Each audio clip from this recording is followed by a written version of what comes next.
오늘은 에스겔서 39장 25절에서 29절 말씀을 통해서 약속과 율법이라는 제목으로 하나님의 말씀을 함께 살펴보도록 하겠습니다. 요즘도 가끔 유튜브에서 설교를 들으면 설교자가 영권, 인권, 물권을 받으라는 그러한 선포를 하는 것을 종종 듣게 됩니다. 또한 과거에 인기 있던 설교자였던 조용기 목사로부터 삼박자 축복에 대해서 귀가 따갑도록 들었던 기억도 있습니다. 세계 지도를 가르치며 그 가운데 잘 사는 선진 복지국가들은 모두 예수님을 믿는 개신교 문화의 국가들이라는 그러한 설교를 종종 들었던 때가 있습니다. 개신교 종교가 뿌리를 내린 국가가 세계 1등 국가, 다음은 캐토릭 국가, 그리고 우상숭배, 무신론이 주류를 이루는 국가는 3등 국가라는 그러한 내용의 설교입니다. 그래서 사도 바울로부터 시작한 복음이 전해진 국가들이 세계를 이끌어가는 그 시대의 선도 국가가 되었다는 이야기들을 수없이 들었던 기억이 있습니다. 그러나 복음이 먼저 전해진 서구 문화의 세계를 한번 보십시오. LGBTQ와 마약, 그리고 인권이라는 이름으로 성경이 정해준 남녀간 그리고 가정의 질서를 무너뜨리고 에덴에서 아담이 하나님 대신에 선악과를 택했던 것처럼, 그리고 창세기 11장에 바벨탑을 세웠던 세대들처럼 인간 중심의 PC 운동에 점령된 사회들을 한번 보십시오. 우리나라 또한 이러한 나라들 가운데 하나입니다. 이러한 나라들과 아직 덜 서구화된 나라들 가운데 어느 곳이 사람이 살기에 편안하고 행복한 곳인지 우리는 쉽게 단정하기 어렵습니다. 성경에서 말씀하는 인간의 행복을 위한 조건, 환경, 우선순위는 그러한 것들이 아닙니다. 에레미야 9장 23절 24절 나 주가 말한다. 지혜 있는 사람은 자기의 지혜를 자랑하지 말라. 용사는 자기의 힘을 자랑하지 말아라. 부자는 자기의 재산을 자랑하지 말아라. 오직 자랑하는 사람은 이것을 자랑하여라. 나를 아는 것과 나 주가 긍휼과 공평과 공의를 세상에 실현하는 하나님인 것과 내가 이런 일을 하는 것을 좋아한다는 것을 깨달아 알만한 지혜를 가지게 되었음을 자랑하여라. 나 주의 말이다. 이 말씀을 보면은 성경이 말씀하는 인간이 자신의 존재를 위해서 우선시해야 되는 것이 무엇인지를 말씀해 주고 있습니다. 그것은 세상 사람들이 추구하는 지혜, 힘, 부가 아니라 하나님을 아는 것, 그리고 하나님의 인격을 본받아 사는 것, 그것을 자랑을 하고 있습니다. 신약 성경에서 바울도 같은 말을 하고 있습니다. 갈라디아서 6장 15절 할례나 무할례가 아무것도 아니로되 오직 새로 지으심을 받는 것만이 중요하니라. 이 말씀은 특별히 종교의 형식과 실제를 통해서 인생의 우선순위, 가장 필요한 것이 무엇인지를 표현하고 있습니다. 그것은 어떤 종교적인 행위, 형식, 인간의 신을 향한 어떤 노력이 아니라 하나님이 이루시는 중생 곧 새롭게 해 주심만이 필요하다는 것입니다. 절대 인간에게 소중하다는 그러한 말씀입니다. 그러면 왜 이처럼 하나님이 우리에게 먼저 다가오시고 일하시는 것이 필요합니까? 하나님과의 관계가 인간이 존재하며 살아가는데 그 무엇보다도 우선적으로 필요한 것입니다. 에베소 2장 1절 말씀이 그것을 설명해 주고 있습니다. 그는 허물과 죄로 죽었던 너희를 살리셨도다.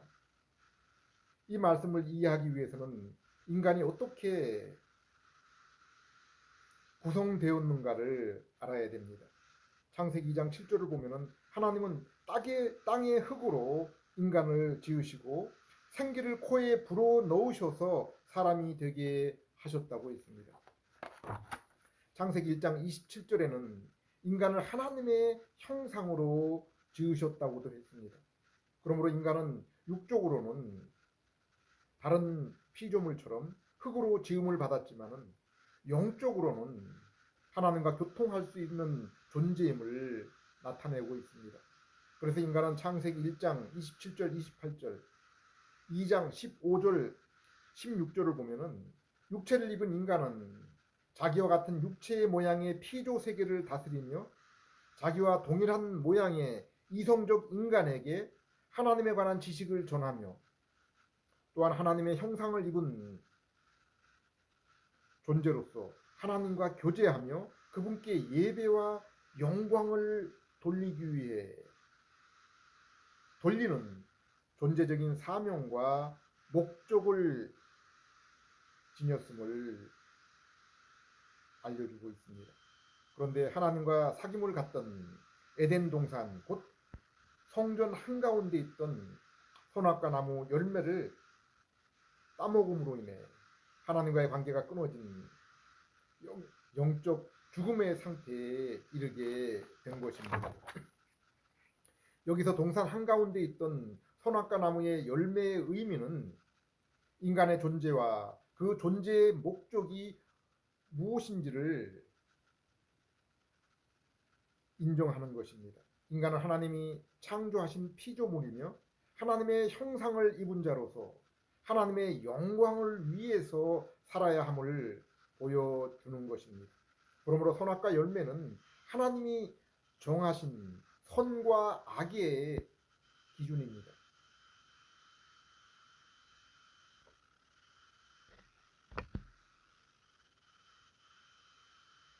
그리고 금지한 선악과 열매를 따먹은 것은 인간이 하나님의 정하신 선과 악의 기준이 아니라 자신이 스스로 정한 선과 악의 기준을 따라 살겠다는 의지의 결정인 것입니다. 그러므로 하나님은 인간의 결정에 따라 인간과 하신 약속처럼 인간을 떠나시고 인간 또한 하나님과 더 이상 만날 수 없었고 그로 인해 하나님과의 만남의 장소인 에덴 동산에서 추방되어 오늘의 상태에 이른 것입니다. 그리고 선악과 나무와 함께 동산 가운데 있던 생명나무 열매에도 이르지 못하게 하신 것입니다. 여기 생명나무의 열매는 하나님이 선악과 시험을 인간이 인내하고 극복할 때까지 한시적으로 나누었던 하나님과의 교제를 인간이 하나님이 주신 사명과 선악과 금지 계명을 순종할 때 하나님이 정하신 때 곧 마태복음 28장 19절 20절 말씀처럼 온 땅에 하나님에 대한 지식이 넘치고 그로 인한 순종의 열매인 하나님의 성품인 거룩 곧 사랑과 의로 충만한 그러한 세계가 될 때 하나님은 모든 인생에게 하나님과 영원토록 교제를 나눌 영생의 복락과 또한 하나님이 성경의 그리스도를 통해 나타내신 아들의 모습으로 온전히 변화시켜서 더욱 하나님과 충만한 교제에 이르도록 하시려는 것입니다. 그러나 우리가 성경을 자세히 살펴보면 하나님은 인간의 창조 시 타락할 것을 미리 아시고 타락 전 이미 곧 천지 창조 전에 삼위 하나님께서 타락할 죄인인 인간 가운데 구원하시고 영생에 이를 자를 예수 그리스도의 구속과 성령님의 중생을 통해 믿음으로 구원하실 것을 미리 정해 놓으신 것을 알 수 있습니다. 그래서 에베소 1장 4절을 보면 곧 창세 전에 그리스도 안에서 우리를 택하심을 말씀하시고 이러한 사실을 신구약 성경 전체를 통해서 거듭 보여주심을 발견할 수 있습니다. 에베소 2장 2절 3절은 이처럼 선악과를 따먹고 하나님께 범죄하여 영적으로 죽은 곧 하나님과 교제가 끊어지고 하나님 형상이 훼손된 인간의 모습을 묘사하고 있습니다. 그것은 육체의 정욕과 욕심을 따르는 삶이요 하나님 말씀 대신 인간의 마음에 원하고 끌리는 대로 살아가는 삶의 모습입니다. 이러한 것이 곧 공중 권세 잡은 마귀의 종로로 타는 삶이요 그러므로 이러한 인간에게 하나님의 진노의 심판이 이르게 된다고 했습니다. 로마 3장 9절에서 18절 말씀을 따르면 이 땅의 모든 인간이 이러한 범주에서 벗어난 인간은 한 사람도 없다라고 단호하게 말씀하고 있습니다. 그러므로 전도서는 이러한 참 생명, 영적 생명을 잃은 자들이 세상의 지식, 부, 명예와 권세를 다 가진다고 해도 그들은 헛되고 헛되며 허무하고 무익할 뿐이라고 고백하고 있습니다. 욥기서를 보면 동방의 의인으로 불리고 10명의 자녀와 많은 부를 누리며 행복하게 살던 욥이 원하지 않던 뜻하지 않던 고난을 통해 이 모든 것을 다 잃어버리고 자신의 몸마저 그 당시의 질병 가운데 가장 참기 힘들다는 욕창으로 끊임없는 진물과 가려움으로 죄를 뒤집어 쓰고 기와장으로 피부를 긁는 그러한 고통을 당하며 곁에 있는 아내마저 내가 믿는 하나님을 저주하고 죽으라는 욕설과 그리고 멀리서 찾아왔던 친구들의 욥의 믿음을 조롱하며 책망하는 짓궂은 비난 속에서 욥은 욥기 42장 5절 6절에 자신이 고난을 통해서 비로소 진실로 하나님을 알게 되며 그로 인해 하나님 앞에 진실로 회개하는 고백을 하게 됩니다. 3절에 고난을 당하기 전까지는 하나님과 하나님이 주신 이치와 뜻을 온전히 알지 못하였고 그로 인해서 자신은 깨닫지 못한 일을 말하였고 스스로 알지 못했고 헤아리기 어려운 일들을 함부로 말했었다고 고백하고 있습니다. 믿음의 족장 야곱도 이전까지는 자신의 뜻과 욕망 가운데 세상을 향한 욕망 가운데 살다가 약복 강가에서 자신을 죽이러 오는 형 에서의 소식을 들으면서 밤새 하나님과 기도의 씨름과 그 결과로 대퇴부 골절로 평생을 지팡이를 의지하는 그 고난을 당할 때 진정으로 하나님과의 교제, 동행, 임재의 삶이 소중함을 알며 또 그 가운데 살아가게 되었음을 알 수 있습니다.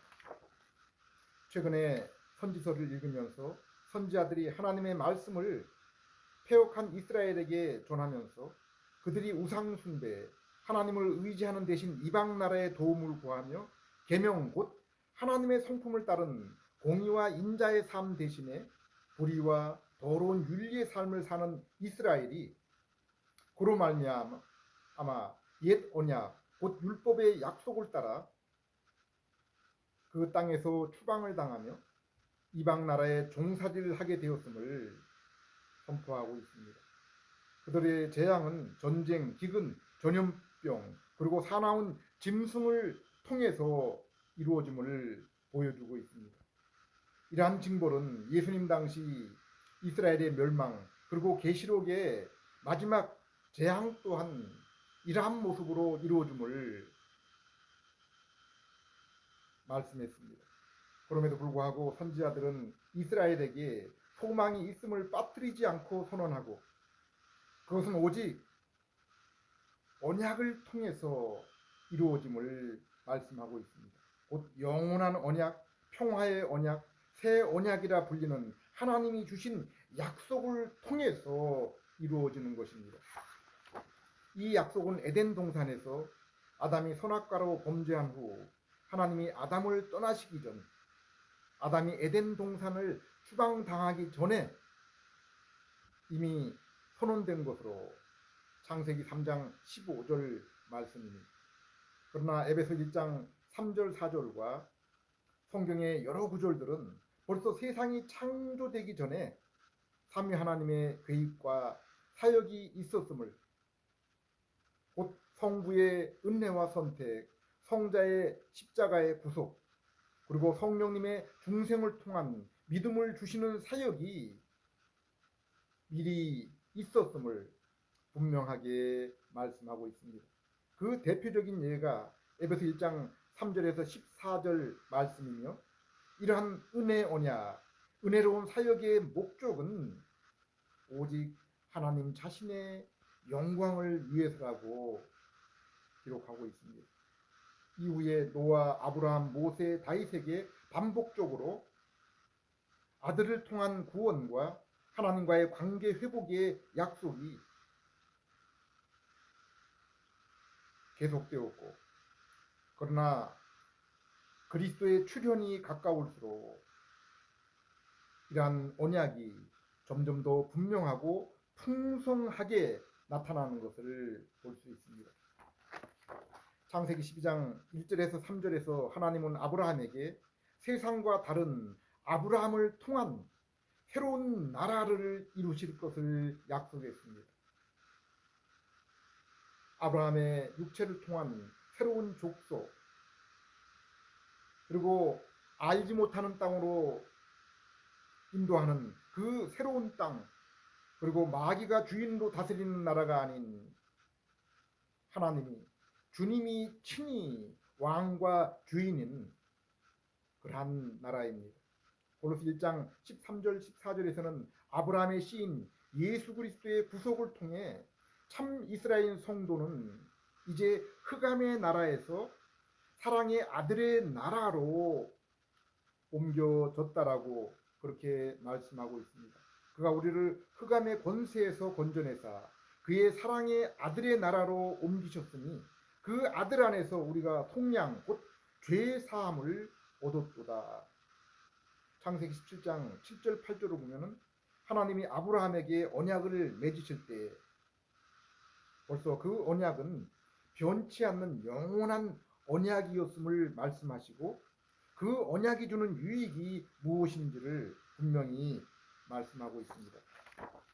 내가 내 언약을 나와 너 및 내 대대 후손 사이에 세워서 영원한 언약을 삼고 너와 내 후손의 하나님이 되리라. 내가 너와 내 후손에게 내가 거류하는 이 땅 곧 가나안 온 땅을 주어 영원한 기업이 되게 하고 나도 그들의 하나님이 되리라.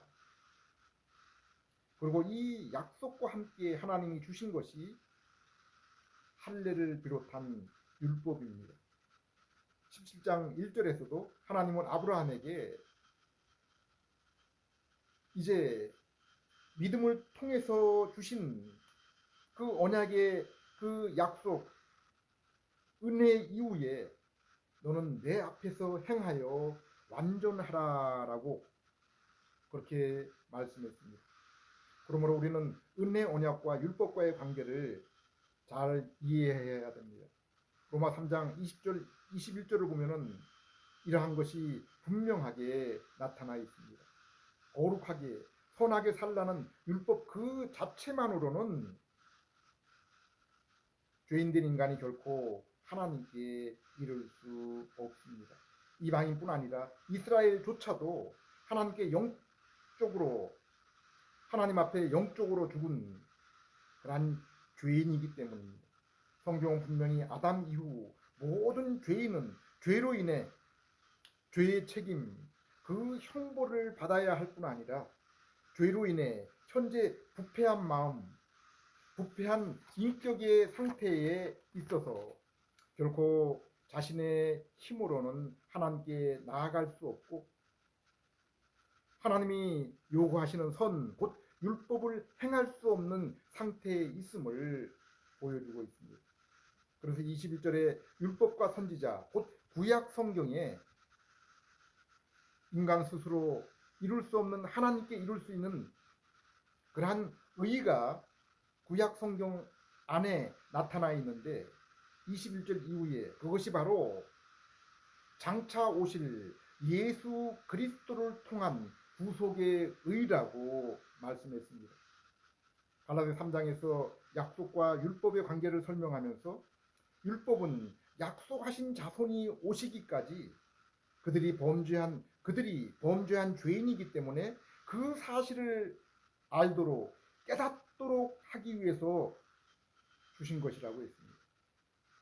18절 19절 만일 우리가 받을 하늘나라의 복이 율법에 의존한다면 그것은 더 이상 약속에 의존한 것이 아닙니다.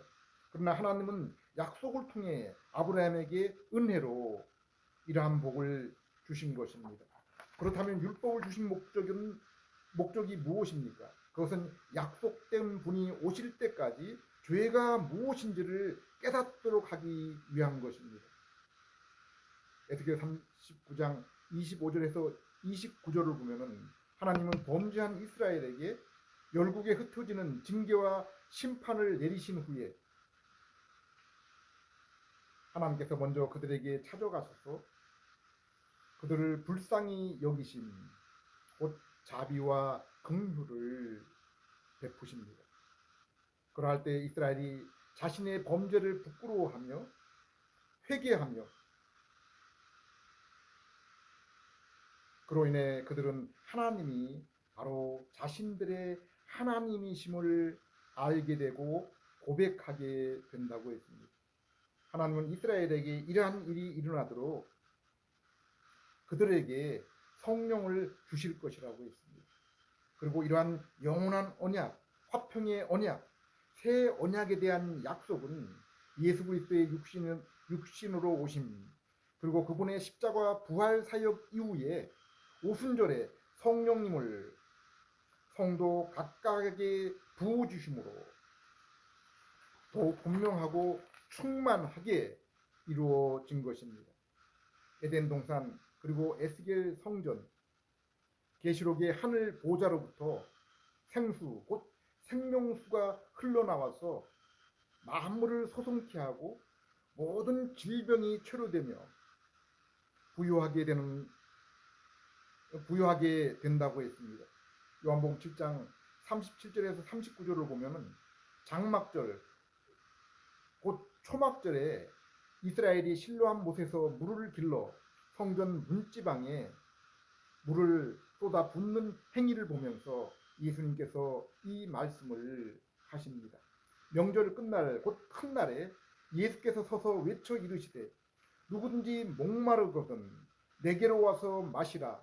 나를 믿는 자는 성경의 이름같이 그 배에서 생수의 강이 생명수의 강이 흘러나오리라 하시니 이는 그를 믿는 자들이 받을 성령을 가리켜 말씀하신 것이라. 예수께서 아직 영광을 받지 않으셨으므로 성령이 아직 그들에게 계시지 아니하더라. 죄로 인해 하나님의 임재, 그 얼굴의 빛, 교제가 끊어진 인생에게 피조세계의 그 무엇으로도 이것을 대신할 수 없는 것입니다.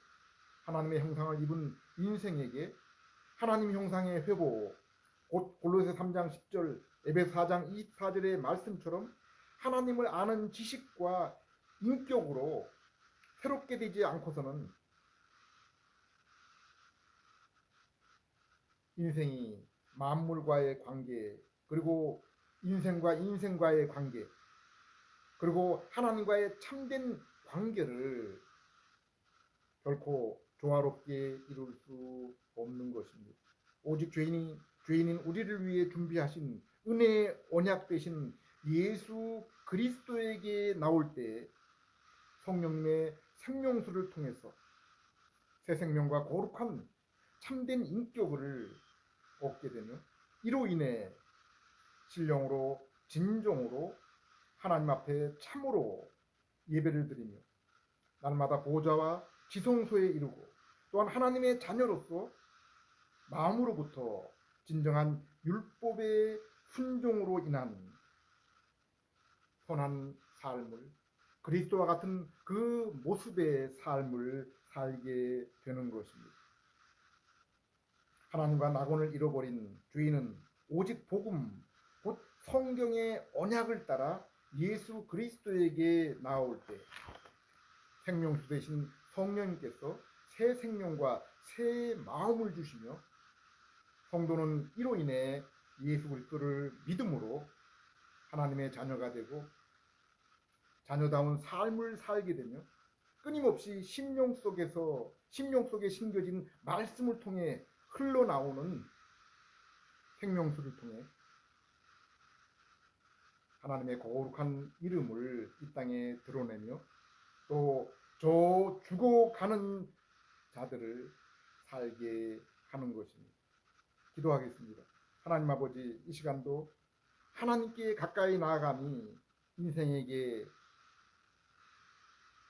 참되고 유일한 복이요 기쁨임을 믿고 하나님의 말씀이신 예수 그리스도의 이름으로 성령님의 인도로 하나님께 가까이 나아가는 그러한 저희들 되게 해 주시옵소서. 오직 하나님과의 교제, 임재만을 사모하며 죄 용서와 의롭게 됨이 예수 그리스도를 믿음에 있음을 알게 하옵시고 믿는 자들에게는 예수님을 닮은 거룩한 삶이 반드시 따라야 함을 알고 생명과 거룩함에 이르는 말씀을 늘 가까이 함으로 주님의 영광을 드러내며 그로 인한 기쁨과 화평, 참된 능력으로 하나님과 동행하는 하나님의 임재를 누리는 그러한 저희들 되게 해 주시옵소서. 예수님 이름으로 기도드립니다.